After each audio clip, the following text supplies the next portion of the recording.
गुरुरेव गतिर्गुरुमेव भजे गुरुनैव सहास्मि नमो गुरवे न गुरोः परमं शिशुरस्मि गुरोः मतिरस्ति गुरौ मम पाहि गुरो यस्य ज्ञानदया सिन्धो रगाधस्य नगा गुणाः सेव्यतामक्षयो धीरा सश्रियै चामृताय च समाहृत्यान्यतन्त्राणि संक्षिप्तैः प्रतिसंस्कृतैः सम्पूर्णमुच्यते वर्गैर्नामलिङ्गानुशासनम् सर्वेभ्यः नमस्कारः. Today, नमस्कारः महोदय. today we'll be doing an important activity in this course. Namaskara. Yeah. We will be doing the exercises. Okay. So, abhyasaha.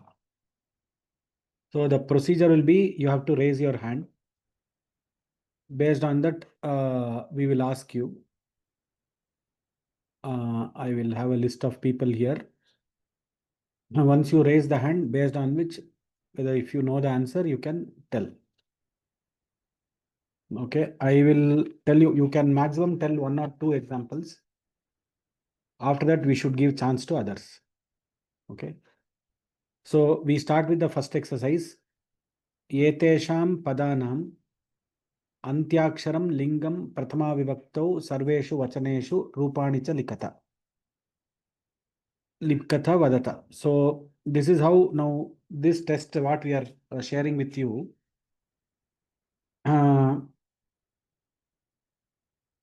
This is how this test will be given. There will be a multiple choice question test for you at the end of this course. After about 15 days, we'll give you some 15 days to study the Varga. After you study the Varga, we will give you an MCQ test, multiple choice test, which will have these type of questions. Okay, that is the purpose of this exercise. And at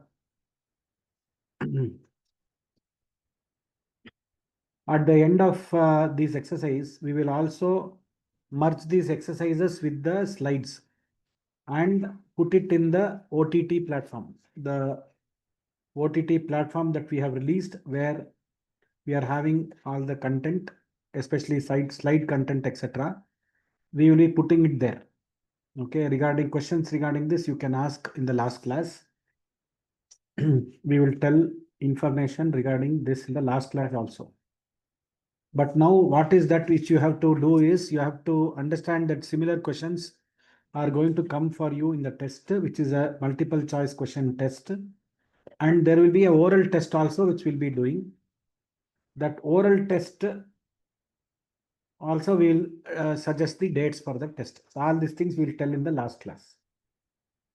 Now this question, we are saying for these words, you have to tell the Antyakshara, that is which Anta it is, the Linga and the Vibhakti. And in Prathama Vibhakti, you can tell the forms. We have discussed all of this in the class, just a revision it is. Okay. Now, people can raise the hand. Nobody is raising the hand. What happened? I am not seeing anybody raising the hand. Oh, 1 minute. So 3 people have raised. Okay. Akila Sheshadri, Bharat, Ann. So Ann, Ann Bhagini, you can start. नमस्ते. मयूरः अन्त अकारान्त पुल्लिङ्गः मयूरः मयूरः मयूरौ मयूराणि मयूराः sorry मयूरः मयूराः. Next, you can tell another one also, Shishu also. शिशु शिशुः उकारान्त पुल्लिङ्गः शिशुः शिशु शिशवः. Very good. Thank you. Thank you. Next, we will have Suvarna Bhagini. Namaste, Mहोदय.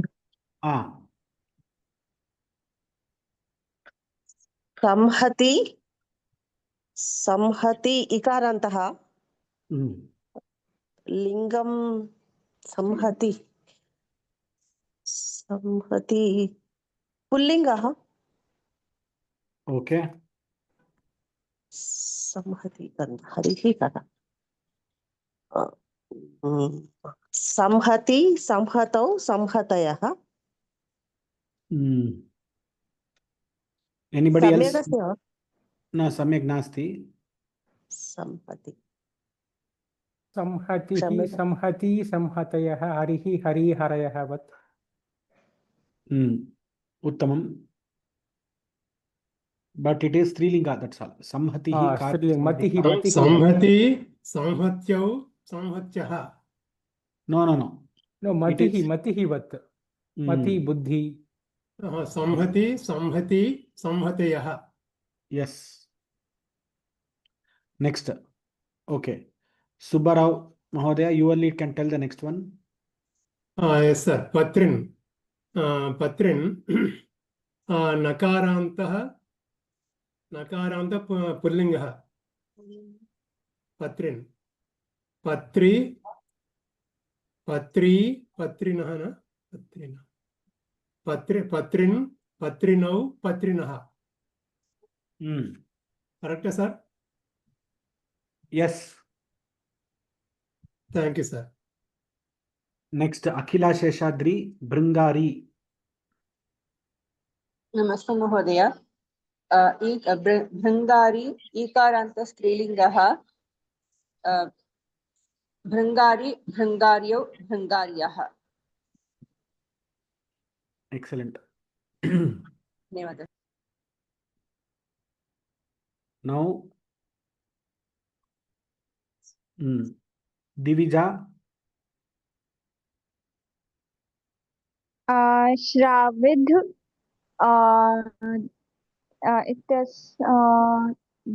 धकारान्त पुल्लिंग श्राविधौ श्राविधः. First vibhakti Shwavit.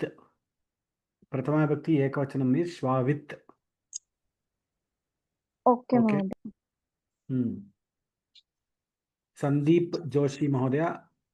Next one.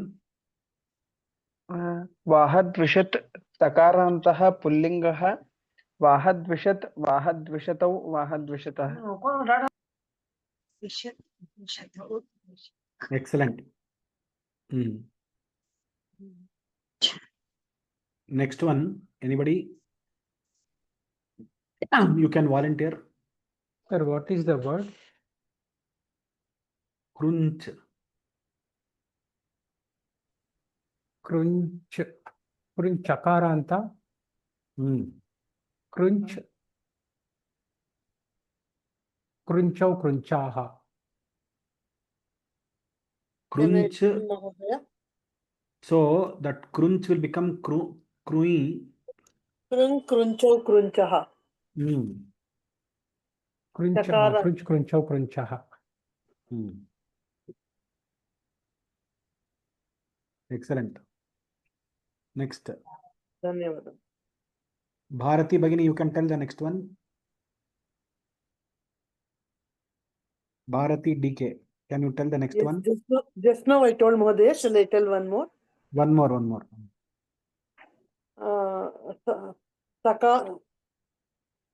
सकारान्त नपुंसकलिंग महोदय. नगौकस् नगौकसां नगौकः नगौकं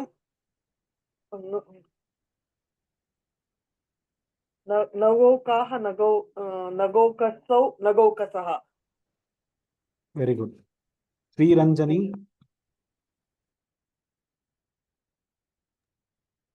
Sri Ranjani Bhagini. नमस्कारः महोदय. Next one. भुजङ्गभुज झकारान्त नपुंसकलिङ्गं विशद शब्दवत्.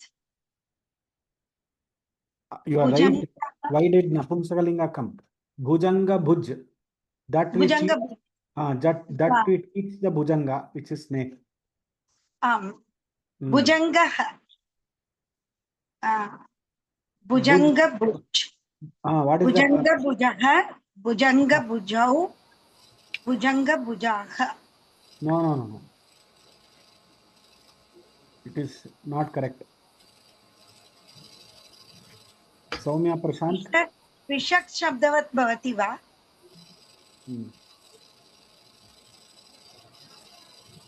महोदय विषज शब्दः एव परन्तु प्रथमाविभक्तिः किं रूपं भवति भुजङ्गबुक् भुजङ्गबुक् इति भवति वा भवति अग्रे द्विवचनं किम् भुजङ्गबुक् भुजङ्गबुक् भुजौ book विषजौ भुजङ्गबुक् भुजङ्ग भुजौ भुजङ्गभुजः very good jakaranta it is jakaranta pullinga see the anta of the already jakaranta pullinga the anta is already given in the word actually yes bhujangabuk okay so this exercise the way it has to be given was some other vibhakti should have been given where you should tell the prathama vibhakti. That is how this exercise should have been designed. Anyway, we will alter it next time. Next, Bharat Mahodaya. Namaste Mahodaya. Paroshni. Yeah, I think it is Ikaranta Strilinga Paroshni Shabdaha. Paroshni, Paroshnyau, Poroshnyaha. Excellent. Next. Pichabarha. Akaranta Pullingaha. Pichabarha Shabdaha. Pichabarha, Pichabarhau, Pichabarhaha. But if you see, just 1 minute. Pichabarha, whether it is, I just want to see. What is Pichabarha? महोदय पिच्छबर्हे नपुंसके इति अस्ति कुत्र अस्ति तद् I am searching for that line. Okay. Why not 4th line महोदय 504th line in amarkosha.vimalaps.in website. Next, who is going to do the next?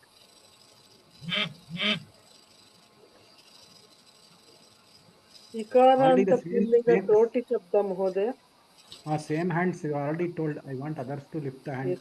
Okay. We'll just try others. If nobody is telling, we'll come back to you. Gautam Mahodaya, Gautam. नमो नमः गुरुवर्य त्रोट प्रयत्नं करोमि त्रोट इकारान्त pulling त्रोटिः Troti त्रोटयः Excellent. But I think it is Strilinga, Troti. If you see the Vakya, if you see the Vakya, it is Strilinga. धन्यवादः guruji. Then Devina.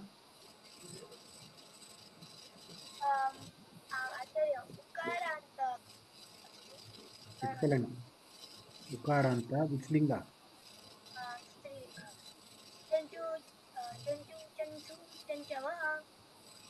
Excellent. Very good. You want to do the next one?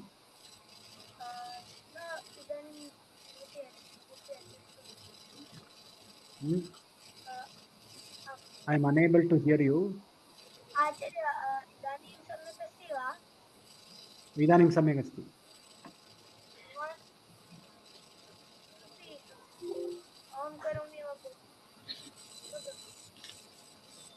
तनुरग अकारान्त नपुंसकलिंग प्रथमा एकवचनम् तनुरुह तनुरुहं तनुरुहे तनुरुहानि इदानीम् अग्रिम परोष्टि तनुरुह तदभवत् अग्रिम अहं बालकान् पृच्छामि रिक्तस्थानं पूरयत Narayana, Srikriti, Narayana, they are there. भल्लूकाः अथ भल्लुके भल्लुकाः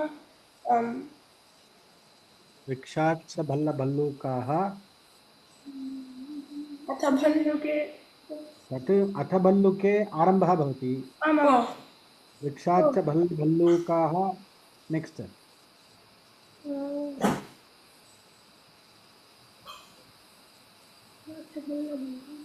दृष्ट्वा वदतु, चिन्ता न. गण्डके खड्गखड्गिनौ. गण्डके खड्गखड्गिनौ रक्षाच्च भल्लूकाः गण्डके खड्गखड्गिनौ. उत्तमम्. नेक्स्ट स्वीकृति वदतु. दाश् येन स्यैनम् उभे त्रिषु. ब्लाङ्क् येन स्यैनम् उभे त्रिषु.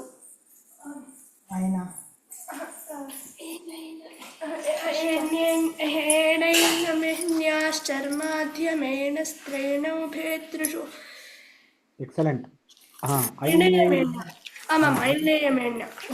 ऐनेयमेन्या चर्माद्यम. Very good. नेक्स्ट उन्दुरुर्मूषकोऽप्याकुः. Shriramachandra, unmute yourself. Yes, sir. Please tell the answer. Undururmूषकोऽप्याकुः. Sir, this is my first class. First class, oh, okay. We are already completing the portion. Okay, no problem. You can listen. Who are the balakas today present in the class? Sir, can I mute? Yeah, you can mute. ऋषिकेशा. कुन्दुरुर्मूषकोऽप्याकुः dash hello. बालमूषिका गिरिका बालमूषिका. पूर्णवाक्यं वदतु. कुन्दुरुर्मूषकोऽप्या गिरिका sister கிளாஸ்ல ஒண்ணுத்துல இருக்கேன், நான் அப்புறம் கால் பண்ணவா? Evening கிளாஸ்ல பார்க்கலாம். சொல்லுங்க. ಇನ್ನೊಂದು ಪುನಃ ವದತು. ಉಂದುರುರ್ಮೂಷಕೋऽಪ್ಯಾಕುಃ. कुन्दुरुर्मूषकोऽप्याकुः गिरिका बालमूषिका.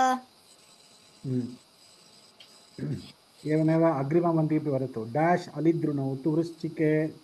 विस्मृतवान् वा?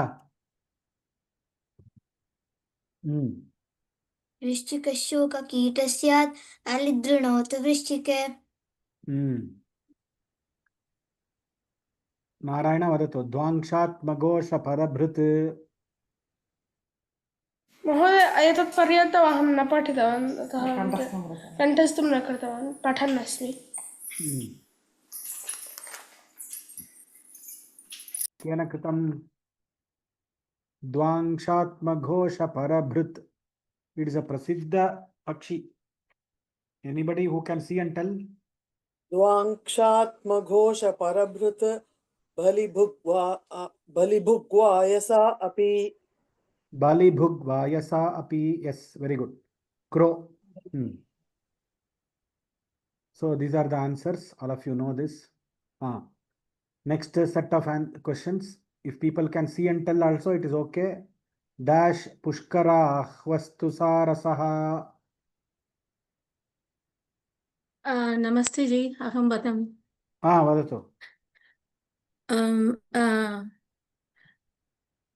रुं त्रौञ्चोत बकः कहु पुष्कराहुरस्तु सारसः. कृं क्रौञ्चोत बकः कहवः. कहवः पुष्करवस्तु सारसः. पुष्कराह्वस्तु सारसः. Next. Anybody else can tell? Next one. Hamsasya yoshidvarata. Ansastu sves. Next one. Somebody else, please. अहं वदामि महोदय. भाग्यलक्ष्मी. नमस्ते महोदय. भगवती वदतु. हंसास्तु श्वेतगरुतश्चक्राङ्ग मनसौकसः. अदिल्ल. This is different. Hamsasya yoshidvarata.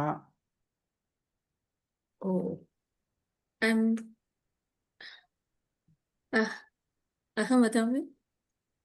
एकनिमिषम्. वदामि महोदय। सारस्यतु लक्ष्मण। ज्योत्स्ना भगिनी वदति वा?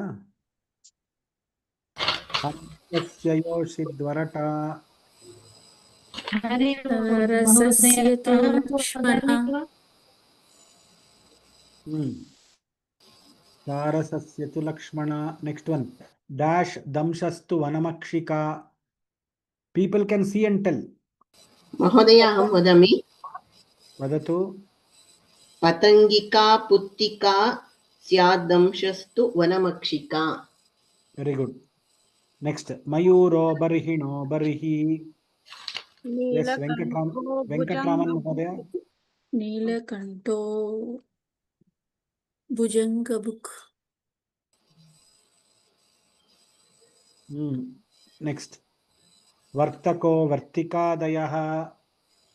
कोयष्टिकष्टिभको वर्तको वर्तिकादयः। Excellent. कोयष्टिकष्टिष्टिभकः वर्तको वर्तिकादयः. Next we will come into next main samanarthaka padam. We have to tell the synonyms now. Utkaraha. Who is going to tell? Utkaraha, please raise your hand. Somebody has raised the hand. Padma Suresh. न जानामि महोदय। You can see. So this is a chance to see the book and tell. पुंजः राशि कूटः. So what is the what did you say? पुंजः राशिः. Punjaha rashihi kutah. Excellent. Samavayaha. समुदायः। समूह निवह व्यूह संदोह विसरस्वजाः। Yeah.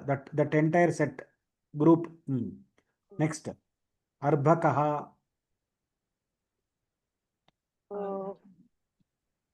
समूह निकर व्रात वार संघात संचयाः। समुदाय समवायश्चयो गणः। That is done. Next one we are going. Arbhakaha. पोतः पाकः डिम्भः शावकः शिशुः. Excellent. Next, Dvijaha.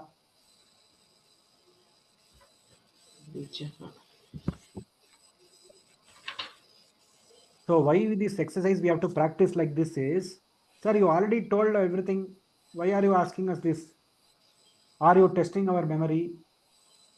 No, what I am trying to do is, I am trying to make you familiar with these words so that when you see these words separately in the kavyas or in the literature, in the Itihasa Puranas, you should be able to tell this word means this and this was there in Amarakosha in Simhadivarga. That is the kind of recollection we should get. For that we should practice like this. Otherwise we will not get this recollection. So Dvijaha. Kaga vihanga vihaga vihangama vihayas. Very good. Vihayasaha sakunti pakshi shakuni. Right. Next, Madhupaha. मधुव्रतो मधुकरो वदामि वा? वदन्तु। मधुव्रतो मधुकरो मधुलिन् मधुपालिनः द्विरेप पुष्पलिंग भृंग. Madhupaha, Madhupalinah we can't say. Madhupaha. So first one is Madhukaraha. You should tell the synonym in the Okay. Madhupala द्विरेप पुष्पलिंग द्विरेप पुष्पलिंग भ्रमरः भृंग षट्पद भ्रमरालयः. Very good. धन्यवादः महोदय. Next. So anybody else? There are many people who are not answering at all. At least you can see the book and answer. Padmavati Bhagini.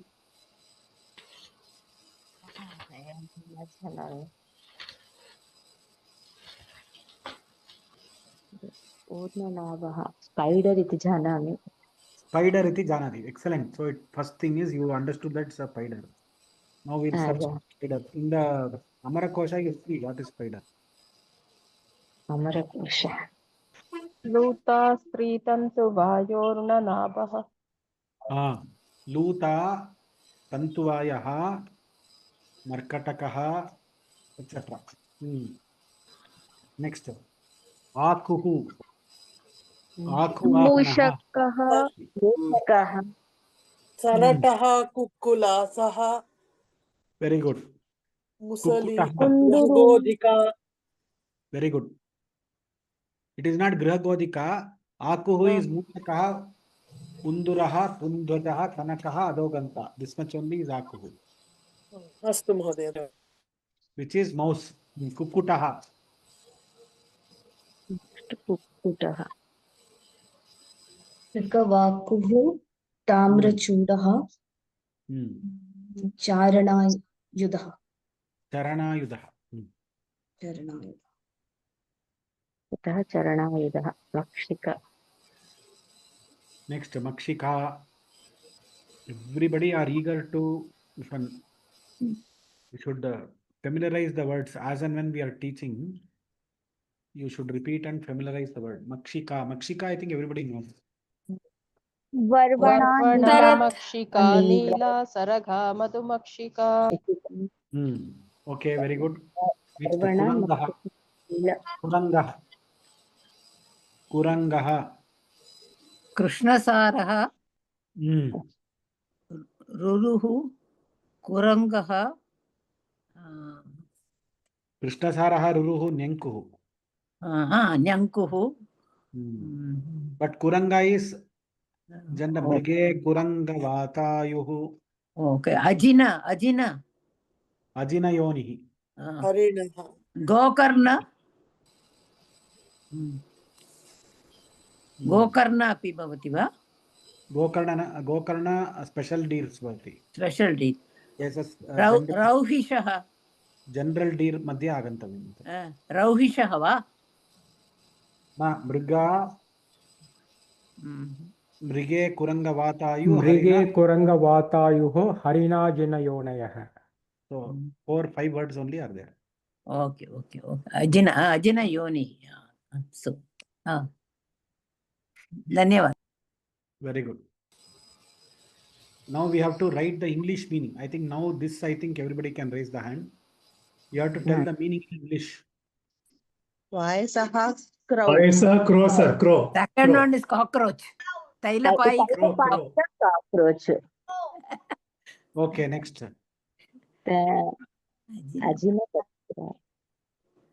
Divandaha is owl. Okay.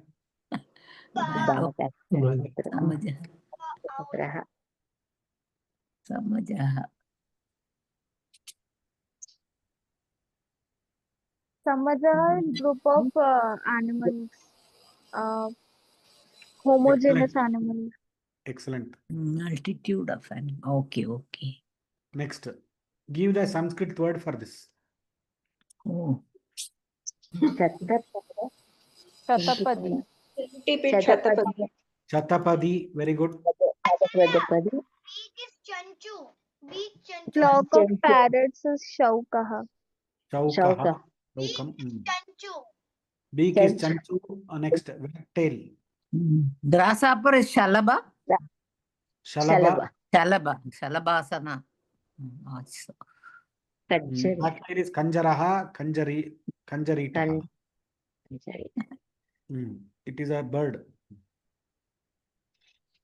Next main. Padachedam Kuruta. You have to split the word. How many words are there? You have to split. Votuhu Bidalaha. Excellent. Vataprami Vatamruga. Vatamrugaha. Otuhu Bidalaha is right. Vatapramihi. Vatamrugaha. Then Koyashtikaha. No. First, let us finish the second one. Sorry. What is the first word? Pramihi. Visargam is there. Okay. Vatapramihi. वातमृगः Okay. Next. कोयष्टिकः टिट्टिबकः कोयष्टिकः टिट्टिबकः टिट्टिबकः टिट्टिबकः कोयष्टिकः टिट्टिबकः टिट्टिबकः Okay. Next. कोकः कोकः चक्रः चक्रवाकः वाकः चक्रः चक्रवाकः चक्रवाकः Very good. सारङ्गः सारङ्गः तोककः चातकः तोककः चातकः सारङ्गः तोककः चातकः Excellent. There is one more main here. Now you have to understand the relation between the first word and the second word, and then try to give the answer fourth word. कुञ्चकः जम्बुकः पक्षिणः पक्षः खड्गः खड्गः खङ्गः गङ्गः कङ्गः खङ्गः कङ्गः कङ्गः न खङ्गः नास्ति खङ्गः एव न खङ्गः वा एकनिमिषम् तत्र कङ्गः इति महोदय भल्लुकः वा अनन्तरं खड्गम् इदु रैनोसर्स् ओ पञ्चकः जम्बुकः कङ्गः रैनोसर्स् रैनोसरस् कृते किम् गण्डकः खड्गखड्गिनौ गण्डके खड्गिनौ खड्गखड्गिनौ Right. Next. गण्डकः खड्गखड्गिनौ हंसस्त्री वरातः सारस्त्री हंसस्त्री वरटः सारसस्त्री हंसस्त्री वरटा सारसस्त्री लक्ष्मणा. Excellent. Next. Oh. Hmm. Very good. मिथुनं पेर् मयूरं मायूरं group of mayurans group. Excellent. Group of मयूराणां समूहः मयूरं Next. आशायी पुंलिंग कर्णजलौकः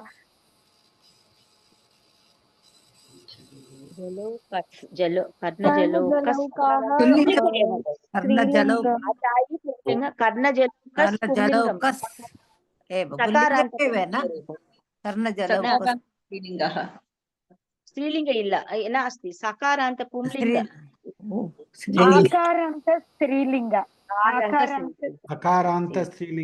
स्त्रीलिंगः जलौकाः महोदय किं कारान्त स्त्रीलिङ्गं कर्णजलौकाः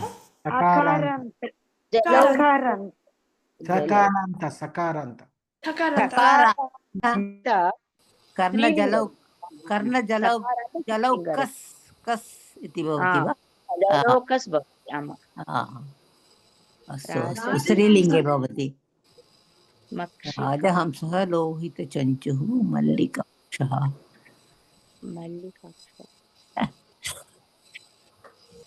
सस्य भेदः वा मल्लिकाक्षः मलिनं मल्लिकाक्षः मलिनं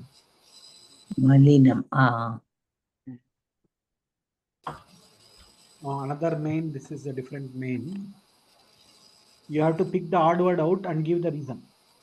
कृष्णसारः शम्बरः शशादनः रोहितः is the odd word shashadanah. रोहितः Answer. What is the reason? That shashadanah relates to rabbit. These are all types of deer. Krishnasar, Shambara, Rohita are types of deer. Okay. Shashadana, is it rabbit? Shashadanah is patri, shenah. Vulture. It's a bird. Bird.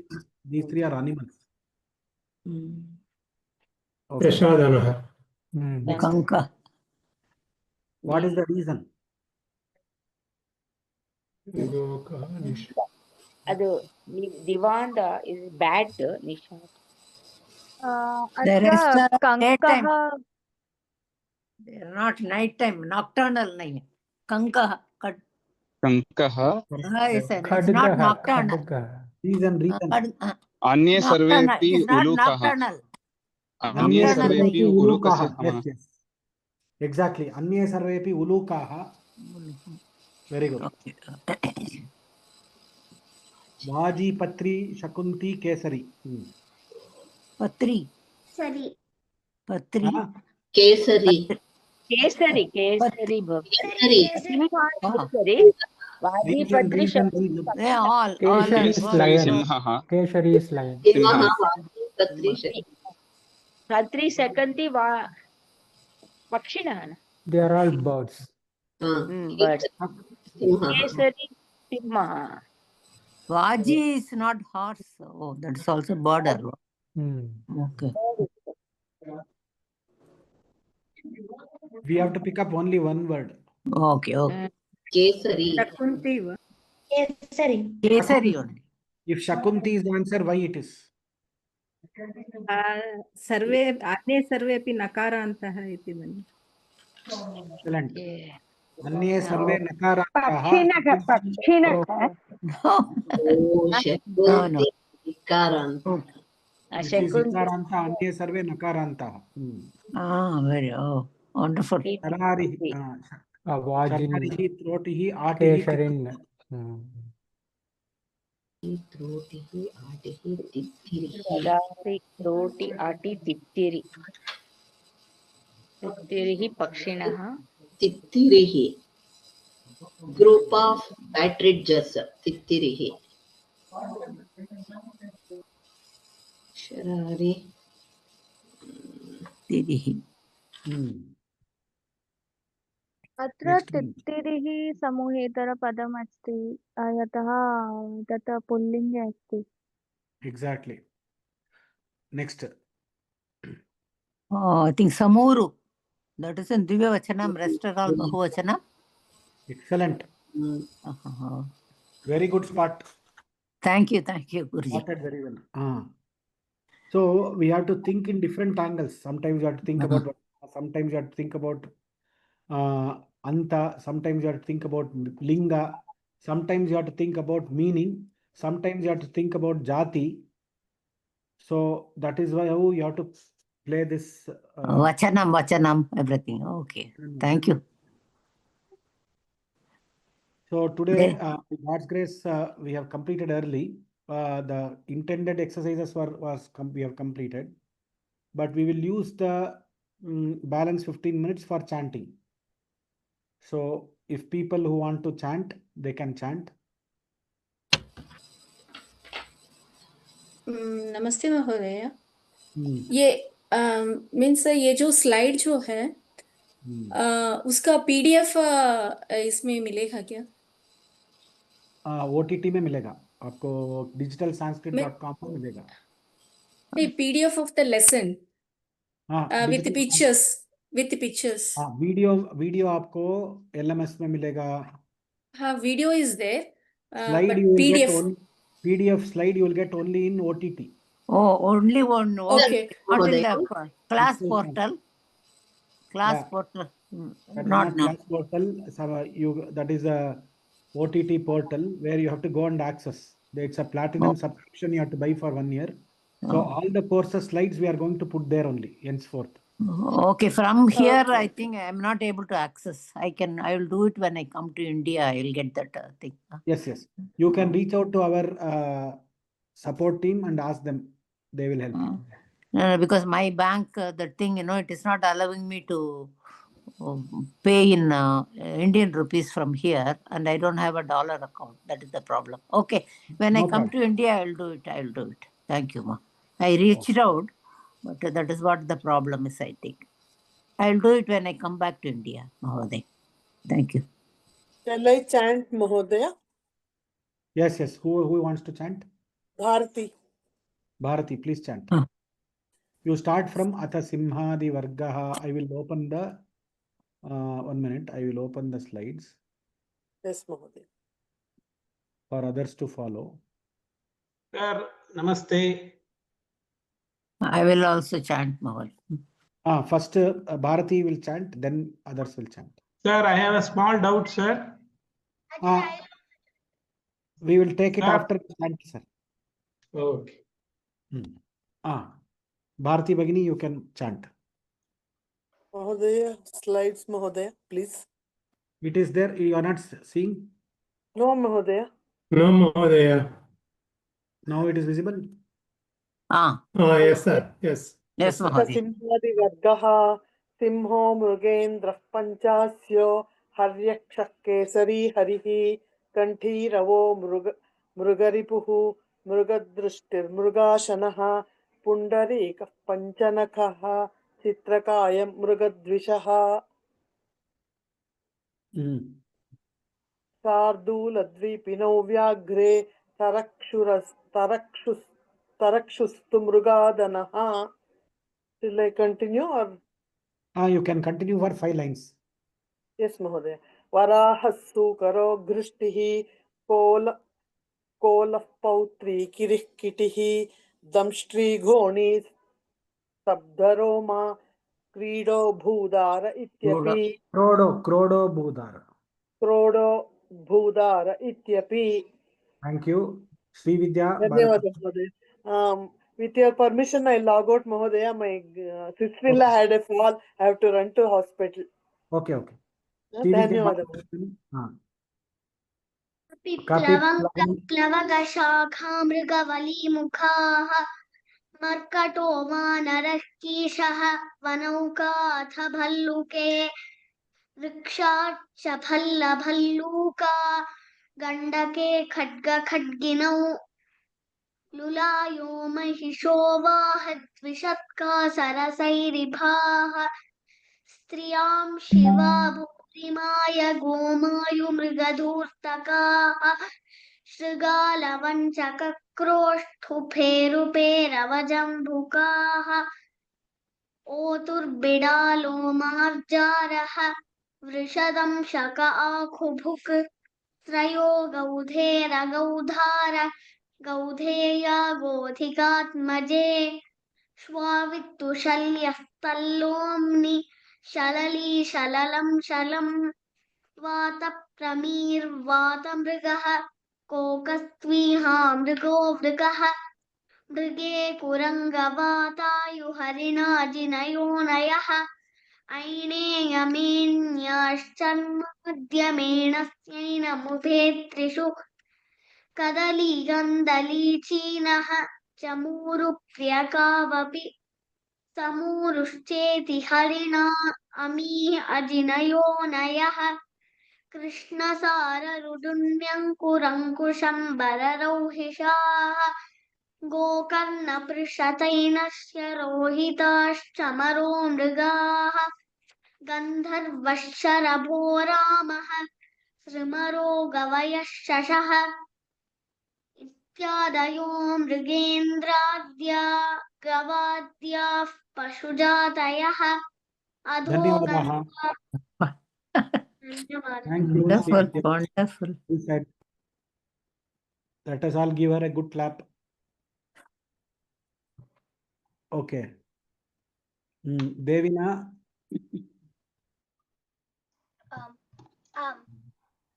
गन्धर्वशरभो रामः No, that is over. 1 minute. Sorry. Adhoganta. Acharya. Adhoganta se अधोगन्ता तु खनको ध्वज उन्दुरः उन्दुर्मूषको प्याखुगीर्रिका बालमूषिका. Very good. चुचुन्दरी गन्धमूषी दीर्घदेही तु मूषिका. Next. ध्वनिं किञ्चित् वर्धयतु कृपया. Devina, you have to come closer to the system and loudly you should tell. सरट कलासः स्यान्मुस्लि ग्रहगोधिका. Saratah kalasasyaat musali grahagodhika. पुनः वदतु। सरटकृकलासस्यान् मूस्ली गृहगोधिका मूस्ली गृहगोधिका लूतास्त्रीतन्तुवायोर्नाभमकर्कटासमाः। सम्यक् पठतु। लूता स्त्री तन्तु वायोर्ननाभमर्कटकाः समाः। लूतास्त्रीतन्तुवायोर्नाभमर्कटाः समाः। धन्यवादाः। शार्वरी भट्ट। नीलङ्गस्तु कृमिः कर्णजलौकाशतपद्युभे वृश्चिकः कर्णजलौका is one word. नीलंगुस्तु कृमिः कर्णजलौकाशतपद्युभे। नीलङ्गस्तु कृमिः कर्णजलौकाशतपद्युभे वृश्चिकः शूकरः कीटः स्यादलिद्रुणौ तु वृश्चिके परावतः कलवरः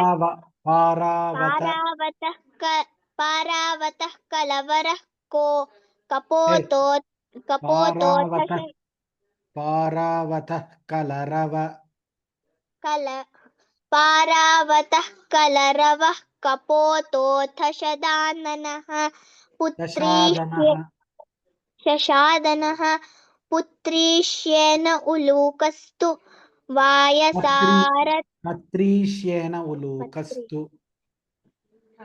पत्रीष्येन उलूकस्तु वायसारातिपेचकौ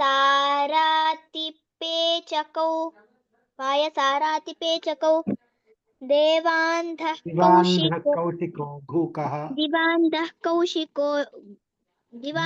कौशिको घूको देवाभीतो निशाटनः व्याघ्राटः स्याद्भरद्वाजः खञ्जरीटस्तु खञ्जनः दिविजा भगिनी। धन्यवाद। दिविजा भगिनी। महोदय लोहपृष्ठस्तु कङ्कः स्यात् अथ चाशः किकीदिविः कलिङ्गभृङ्गधूम्याटा अथ स्यात् छतपत्रकः दार्वाघाटोऽथ सारङ्गः तोककश्चातकः समाः दार्वाघाटोऽथ सारङ्गस्तोककश्चातकः समाः। दार्वाघाटोऽथ सारङ्गस्तोककश्चातकः चातकः समाः। एक्सेलेंट। कृकवाकुस्ताम्रचूडः कुक्कुटश्चरणायुधः चटकः कलविङ्कः स्यात् तस्य स्त्रीचटकातयोः पुमपत्ये चाटकैरः स्त्यपत्ये चटकैवसा कर्करेटुः करेटुः स्यात् कृकणक्रकौ समौ वनप्रियः परभित्तः कोकिलः पिक इत्यपि काकेतु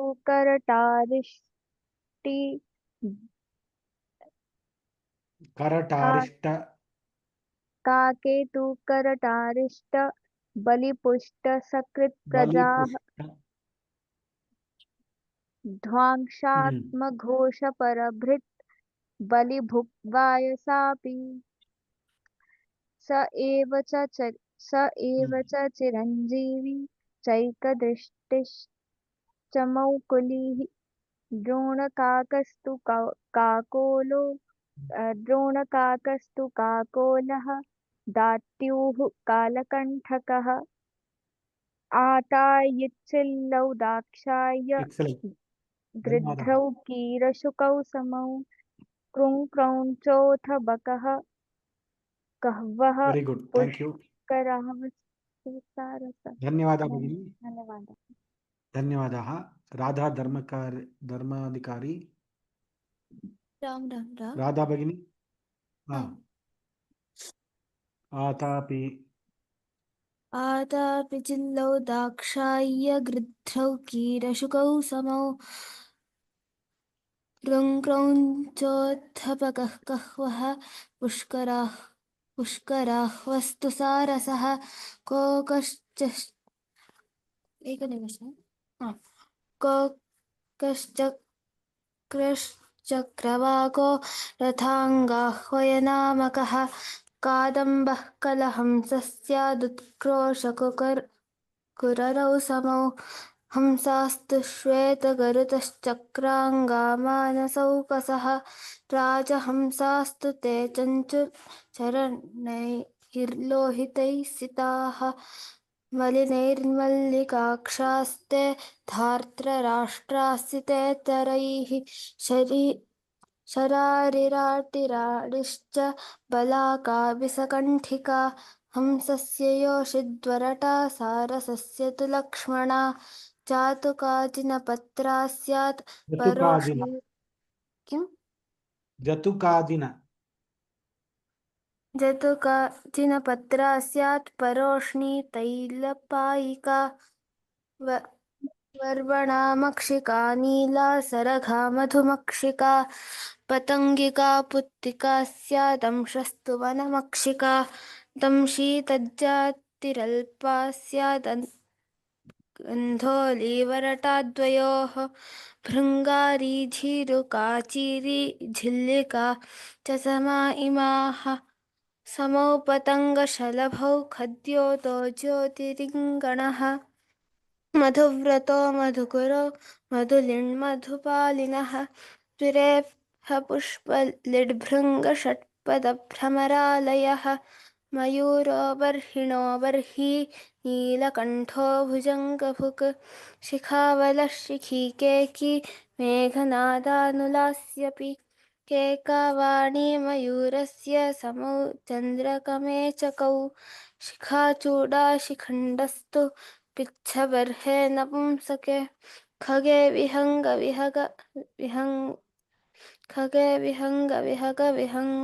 विहायसः शकुन्ति पक्षि शकुनि शकुन्त शकुनद्विजाः पतत्री पत्री पतग पतत्पत्ररथाण्डजाः। excellent, Dada Bhagini. Which standard you are studying? What are you doing? Now I am in अहम् इदानीं सप्तमवर्गे अस्मि। कुत्र भवती अस्ति? अहम् अरुन्धति गुरुकुलशालायां पठामि। उत्तमम् उत्तमम्। एकवारं व्योम आगच्छतु। अस्माकं कार्यालयं विजयनगरे अस्ति। यदा कदापि आगच्छतु। अहम् इदानीं विजयनगरशाखायाम् इदानीं तुरीया परीक्षा दत्तवती वा? उत्तमम्। अस्तु, धन्यवादाः। ज्योत्स्ना भगिनी। नमस्ते महोदय। खगे आरभ्य वा? नगौक। नगौको वाजिविकिर विविष्किरपतत्रयः नीडोद्भवाः गरुत्मन्तः पित्सन्तो नभसङ्गमाः तेषां विशेषाहारीतो मद्गुकारण्डवप्लवः तित्तिरिङ्कुक्कुभोलावो जीवज्जीवश्चकोरकः जीवश्चकोरकः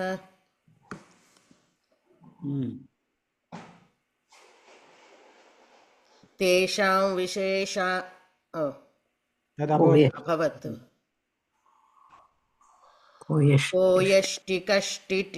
कोयष्टिकष्टिटिभको वर्तको वर्तिकादयः गरुत् न द्रष्टुं शक्नोमि। ओके गरुत् गरुत्पक्षच्छदाः पत्रं पतत्रं च तनूरुहम्।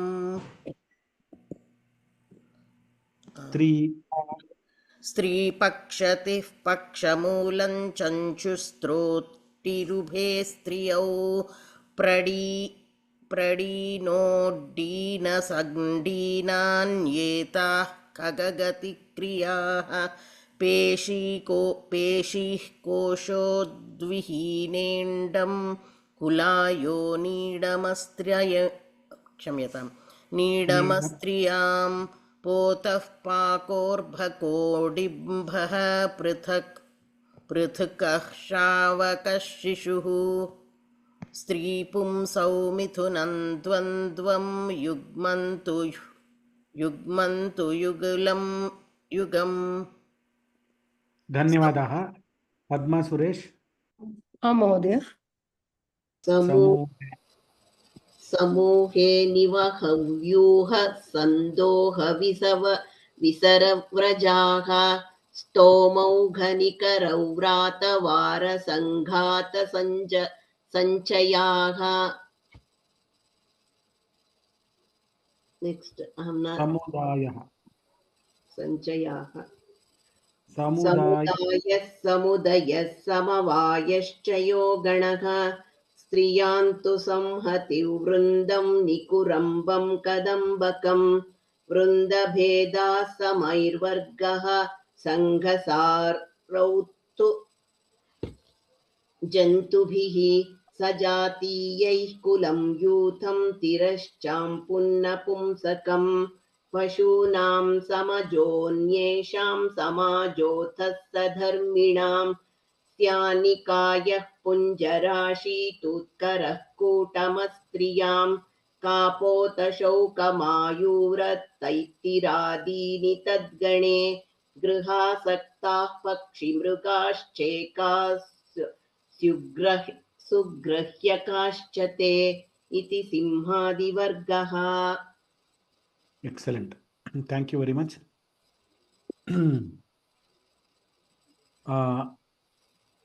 We have 2 more classes to go. Tomorrow we will again do some practice and then we'll see. Others, please practice chanting of this Varga. Having come to the class, please practice to read at least by seeing the book or seeing the screen. That much we should practice. धन्यवादाः। स्वस्ति प्रजाभ्यः परिपालयन्तां न्यायेन मार्गेण महीमहीषाः गोब्राह्मणेभ्यः शुभमस्तु नित्यं लोकाः समस्ताः सुखिनो भवन्तु। राम राम राम। राम राम महोदय। राम राम राम। धन्यवादाः महोदय। धन्यवाद। नमस्कारः महोदय। धन्यवाद गुरुजी। राम राम राम। धन्यवाद।